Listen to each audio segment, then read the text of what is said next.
ఉమ్మడి కరీంనగర్ జిల్లాలో వర్షాలు ఎస్ఆర్ఎస్పీ నుంచి వరదలతో మిడ్మానేరు డ్యాం నిండు కుండలా మారింది.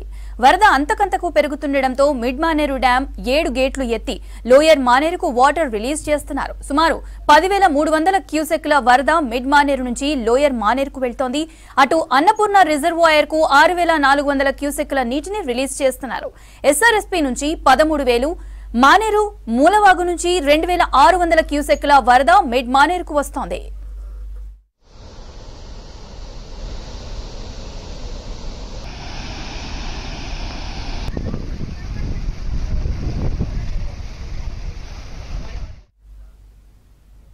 ఉమ్మడి కరీంనగర్ జిల్లాలో వర్షాలు ఎస్ఆర్ఎస్పీ నుంచి వరదలతో మిడ్మానేరు డ్యాం నిండు కుండలా మారింది. వరద అంతకంతకు పెరుగుతుండటంతో మిడ్మానేరు డ్యాం 7 గేట్లు ఎత్తి లోయర్ మానేరుకు వాటర్ రిలీజ్ చేస్తున్నారు. సుమారు 10,300 క్యూసెక్ల వరద మిడ్మానేరు నుంచి లోయర్ మానేరుకు వెళ్తోంది. అటు అన్నపూర్ణ రిజర్వాయర్ కు 6,400 క్యూసెక్ల నీటిని రిలీజ్ చేస్తున్నారు. ఎస్ఆర్ఎస్పీ నుంచి 13,000, మానేరు మూలవాగు నుంచి 2,600 క్యూసెక్ల వరద మిడ్మానేరుకు వస్తోంది.